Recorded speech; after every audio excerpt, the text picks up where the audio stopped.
welcome back to Dumb Down Tech. So today we're going to have another budget air cooler review, and no surprises for this channel, it's another Thermalright.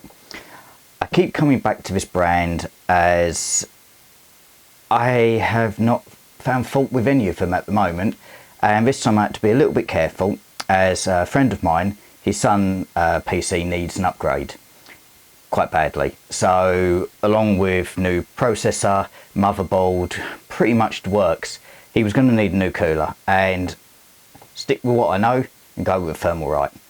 And this one, it's a little bit special. I've got to read the name off the box for this one. So it's the Thermalright Assassin Spirit 120 Vision ARGB. The names are getting longer. Anyway, so this one is a single tower cooler with a single 120mm ARGB fan, and what makes this one special is it has a little screen on it.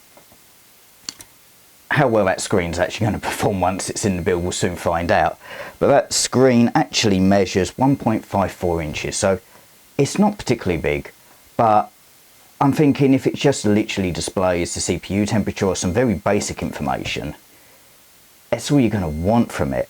Again, the build quality is solid, there's absolutely no flex, unlike one of the other coolers I reviewed recently, the Up Here. We have 4 full contact heat pipes, so that should do the job as long as you're not trying to cool anything absolutely ridiculous. As for compatibility, it will do the latest core Intel chips and it will do AM5, so you're pretty much covered. Usual bits in the box, you've got your mounting brackets for Intel, AMD, a little bit of thermal paste, some TF4, might try that, and your various screws and mountings for whichever generation you're going for, and most importantly, instructions. On the actual cooler, we do have quite a bit more cabling than usual because of the screen. So the screen itself works just off a USB 2 header and is powered by a SATA connection.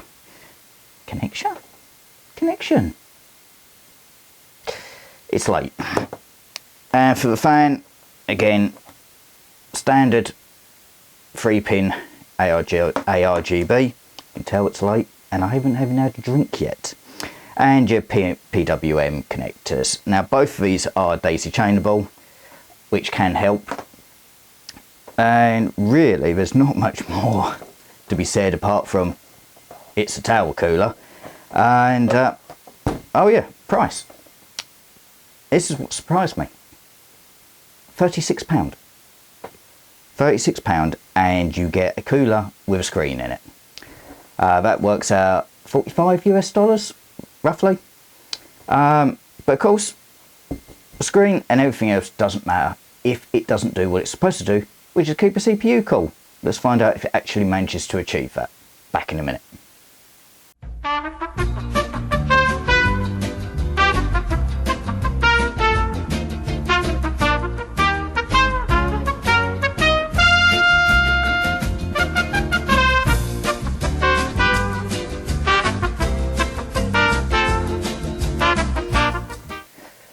There we are. I will say this cooler did go into the Dell Sleeper build like the other coolers, so we can do a direct comparison how this has fared to some of the coolers I previously reviewed in another video. Be a link in the description below for that one. So let's bring up the graph and see where it ends up on there. So we're on a 30-minute Cinebench run. We ended up with a package temperature, max temperature of 80.6 Celsius, a CCD temperature of 82.8, and the highest core only reached 79.2. That's pretty much where I would expect it to land in this graph, considering a lot of the other coolers it was up against were twin towers. You know, going by our best result, which is our twin tower Silver Soul, we're nearly 6 degrees off on the package, again about 6 degrees off on the CCD, only 4.6 off on the highest core. and it was a lot closer to the Up Here and the Peerless Assassin, but it did do better than the low profile TR AXP 12 120. I will get these names right one day. So yeah, again, for the money, it is exactly where I expected it to be. The case it's going into is not particularly large, so I wanted a bit of clearance. And really the only other bit to go through, because now we know the temperatures are good, let's have a look at the Thermalright software, see what this screen can actually do. So let's have a little quick run through of that. So once you've got the cooler installed and all plugged in, head over to the Thermalright website and download this, the Thermalright Control Center, the TRCC for short. Upon first load up, you'll be greeted with quite a default, nasty looking little display, but if you head up to the squares at the top, and there's some online themes that we can select and play around with, that will look a lot better. Quick run through of the rest of the software before we delve too deep into the themes. So you'll see we've got some displays down here showing what the actual cooler is able to show. So we've got CPU temperature, CPU clock speed, CPU usage, GPU temperature, GPU clock speed, and GPU load. This particular theme that I've quickly just chosen is just showing the CPU load and CPU temperature with the date and time. So let's have a little look. Just going, starting from left, so that's the local default themes, which not very nice. And then you've got a fair amount of online themes. Moving on, then you've got your backgrounds. Most of these are animated, and again there is a considerable amount. Going over to the slider bars, this is where you can kind of change text colour, what is actually being monitored in each theme, so you can create your own themes and then export them and save them down.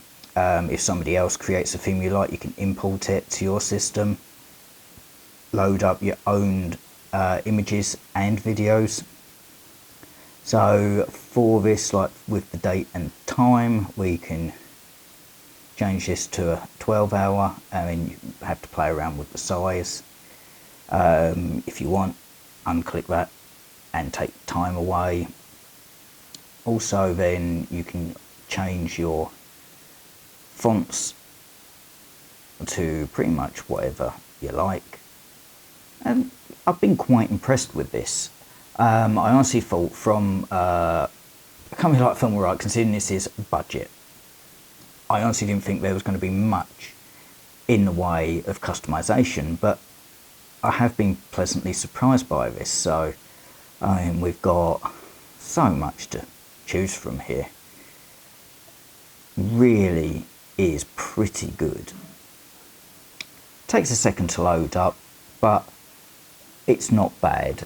The actual screen itself, it is small, it's a small cooler, but I have been pleasantly surprised by that. Again, that you can read it, and I mean, this particular theme, it's too small for this particular bit, so you'd really want probably something more along the line of what I had a minute ago, but just having a little look through. Nice simple one for kind of graphics. So your CPU temp and GPU temp, I mean, that's the main bit I monitor. The same again there. We've got background and time. Let's see if we can find something a little bit nicer than what's going on in the background there. Yeah, let's see what this one's like.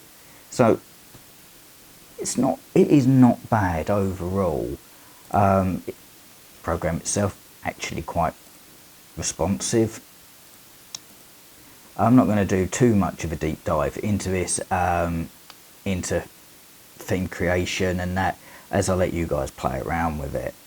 But that's the basics of the software. It is easy to use. You obviously set it to load up, minimized in the background.